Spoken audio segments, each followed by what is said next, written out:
भारतीय राज्य पेंशनर संघ जिला सोलन द्वारा कुनिहाल में विशेष बैठक का आयोजन किया गया, जिसकी अध्यक्षता जिला अध्यक्ष बाबूराम ठाकुर ने की। इस मौके पर बतौर मुख्य अतिथि राष्ट्रीय महासंघ के वरिष्ठ उपाध्यक्ष एवं कर्मचारी कल्याण बोर्ड के पूर्व अध्यक्ष घनश्याम शर्मा ने शिरकत की। वहीं भारतीय राज्य पेंशनर्स महासंघ के महामंत्री इंद्रपाल शर्मा विशेष अतिथि के तौर पर मौजूद रहे।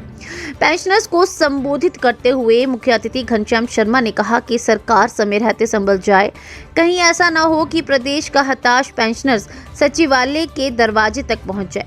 उन्होंने कहा कि गत 14 माह पूर्व प्रदेश में व्यवस्था परिवर्तन का नारा लेकर सत्तासीन हुई कांग्रेस सरकार ने सचमुच व्यवस्था परिवर्तन के नारे को साकार करके दिखा दिया है। उसका ये नतीजा हुआ कि आज प्रदेश का पेंशनर्स प्रदेश सरकार के खिलाफ सड़कों पर उतरने को मजबूर हो गया है। प्रदेश में पहली बार ऐसा हुआ कि कांग्रेस सरकार बनते ही कई संस्थानों को बंद कर दिया हो। इस मौके पर कार्यक्रम की अध्यक्षता कर रहे प्रदेश महासंघ के महामंत्री इंद्रपाल शर्मा ने कहा कि 14 माह में 14,000 करोड़ रुपए का कर्ज लेने वाली वर्तमान कांग्रेस सरकार कर्मचारियों एवं पेंशनरों के हक देने के लिए असमर्थ नजर आ रही है। प्रदेश मुख्यमंत्री बजट में चरणबद्ध पेंशन की बात तो करते हैं, लेकिन कब से देंगे इस पर अभी भी संशय बना हुआ है। उन्होंने कहा कि वर्ष 2022 की किस्त पेंडिंग है, वर्ष 2023 की 2 किस्तें पेंडिंग पड़ी हैं। इस मौके पर मौजूद सभी पदाधिकारियों ने अपनी मांगों को लेकर प्रदेश सरकार के खिलाफ स्थानीय बस स्टैंड कुनिहार से संपूर्ण बाजार से एक रोष रैली भी निकाली व सरकार को चेताया। कर्मचारियों को ओपीएस देंगे। मैं आज भी कहता हूं कि जो लोग आज बड़े मगालते में है, बड़े खुश मिजाजी में है कि हमें ओपीएस मिल गई, भैया आगे आगे देखिए होता है क्या। अभी तो जो हिमाचल प्रदेश के 1,36,000 कर्मचारियों का रोटेटिंग फंड के अंदर कंट्रीब्यूशन पैसा पड़ा हुआ है 60,000 करोड़ रुपया। सरकार के पास तो 4% दिए देने के लिए पैसे नहीं है।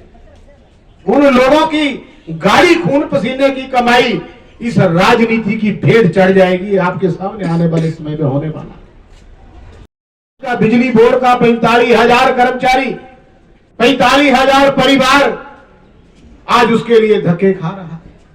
मेरा ट्रांसपोर्ट के भाई बुढ़ापे में आकर के पेंशन एक सहारा होती है, उसके मिलने की गारंटी नहीं है कि कौन सी डेट को मिलेगी भी कि नहीं मिलेगी। हमने 2022 के अंदर एक फैसला किया था कि उम्र दराज लोगों को बीमारी की कोई ना कोई तकलीफ सताती है। हमने कहा था कि हिमाचल प्रदेश के पूर्व कर्मचारियों और कर्मचारियों को कैशलेस चिकित्सा भत्ते की सुविधा दी जाए। वो हमने उस जेसीसी की बैठक में अप्रूव कर दिया था, लेकिन 14.5 महीने होने के बाद भी प्रदेश की सरकार उसके ऊपर कुंडली मार के बैठी। देश के अंदर कोई वित्तीय आपदा नहीं है। अगर वित्तीय आपदा है तो सरकार के वित्तीय कुप्रबंधन की आपदा है। इनका जो वित्तीय प्रबंधन है वो फेल हो चुका है। आज सरकार ने जब आपके पास पैसा नहीं है तो भैया 6-6, 7-7 सीपीएस बनाने की जरूरत क्या थी, जो पद संवैधानिक नहीं है। कोर्ट ने कहा इनको हटा दो, भाई सरकार नहीं हटाती है। सरकार को आज 6-7, 10-10 लोग जो हैं वो ओएसडी रखे हुए हैं, सलाहकार रखे हुए हैं। क्या उनको तनख्वाह नहीं जा रही है? क्या उनका टीएडीएम के कारों का खर्चा नहीं हो रहा है? ये बातें सब हाथी के दांत खाने के और दिखाने के कुछ। मेरा आज आप सब लोगों ने जो इतना ये इकट्ठा होकर के यहाँ पर इस उम्र में आकर के ये धरना प्रदर्शन किया, आप लोगों से माध्यम से सरकार की एजेंसियां यहाँ पर है, मुझे पता है। मैं उन एजेंसियों के माध्यम से कह देना चाहता हूं कि ये प्रदेश का वो वरिष्ठ नागरिक है जिसने इस प्रदेश को तरक्की की बुलंदी पर पहुंचाने में अपना जीवन लगा दिया है। और अगर आज ये सड़क पे आ गया है और सड़क पे चलते चलते कहीं शिमला सचिवालय में पहुंच गया तो सरकार ढूंढते नहीं मिलेगी। ये सच्चाई में कह रहा हूं। इसलिए अभी समय है, समय रहते सरकार वार्ता करे, प्रदेश के वरिष्ठ नागरिकों को बुलाए, उनसे बात करे, बैठ करके हर चीज का हल होता है। 50 लोगों की लिस्ट मेरे पास है जो बिना दवाई से, बिना इलाज से, इलाज के पैसों का इंतजार करते करते इस दुनिया से चले गए। ऐसी संवेदनहीन सरकार आज दिन तक के हिमाचल प्रदेश के इतिहास में नहीं आई। जब प्रदेश के अंदर आपदा आई, एक ही रोना प्रदेश की सरकार रोती है कि प्रदेश के अंदर आपदा आई, बहुत नुकसान हो गया। हमने कहा कि हमारी विचारधारा के अंदर ये कहा जाता है कि सबसे पहले देश है, देश के बाद प्रदेश है, प्रदेश के बाद प्रदेश की जनता है, उसके बाद हमारे हक है। जब प्रदेश के अंदर आपदा आई तो हमने प्रदेश के तमाम कर्मचारी और पेंशनरों से अपील की कि एक एक दिन का वेतन, एक एक दिन की पेंशन जो है वो सरकार के खजाने में दी जाए। मैं धन्यवाद करना चाहता हूं आज इस आप लोगों के माध्यम से कि प्रदेश के तमाम कर्मचारी और पेंशन ने एक एक दिन का वेतन और पेंशन जो थी वो सरकार के खजाने में आए हुए 14 महीने का समय हो गया। 14 महीने के समय के अंदर 14,000 करोड़ रुपया कर्ज लेने के बाद भी ये प्रदेश के कर्मचारियों और पेंशनरों को जो उनके हक है उनको देने में असमर्थ हैं। अभी बजट पेश किया, बजट में मुख्यमंत्री ने कहा कि चरणबद्ध तरीके से देंगे। कब देंगे?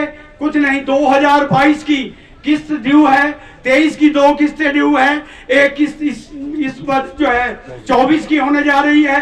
कुल मिलाकर के अभी जो है हमारे पेंशनर जो कर्मचारी हैं उनको नए वेतनमान के जो एरियर है उसका भुगतान नहीं हुआ। सरकार कहती है कि हमारे पास पैसा नहीं है। ये कितनी दुर्भाग्य की बात है कि सरकार इस तरह की बात करती है। सरकार का काम है रेवेन्यू को जनरेट करना, हमारा काम नहीं है। अगर सरकार नहीं चला सकती तो ये छोड़ दे। इनके पास अपने लिए पैसा है। 6 राज्य जो सलाहकार बनाए हैं, फौज बनाई है, CPS बनाए हैं, करोड़ों रुपए इकट्ठा होने के बाद भी ये जो है हमारे हक को मार रही है। भारतीय राज्य पेंशन महासंघ ने बीड़ा उठाया है पूरे प्रदेश में। जितने भी हमारा जो समाज है, पेंशनर संघ है, सबको जागृत करने का जन जागरण कार्यक्रम हम प्रारंभ कर रहे हैं। हमने सरकार को समय दिया था 1 महीने का, वो बीत गया। उसके बाद दोबारा रिमाइंडर दिया, वो भी बीत गया। ये सोई सरकार नहीं जागी। इस सरकार ने पहली बार हिमाचल के इतिहास में होगा कि यहाँ पे मेरे बीच में हर सेक्टर से लोग आए हैं। अंडर सेक्रेटरी जो रिटायर्ड सेक्रेटरी से हुए हैं और चाहे यूनिवर्सिटी से हुए हैं, डिप्टी रजिस्ट्रार, हर वर्ग के जो पेंशनर हैं यहाँ पे उपस्थित हैं। 85 और 80 साल 90 साल तक के लोग यहाँ पे हैं। इस सरकार ने विवश कर दिया है कि हमारे जो बुजुर्ग हैं जो इस वृद्धावस्था में हैं वो अपनी मांग को उठाने के लिए सड़कों पे आए। तो अगर सरकार यही चाहती है हम उसके लिए तैयार। हिमाचल प्रस्तुत के लिए कुनिहार से चंद्रप्रकाश रेगी की रिपोर्ट।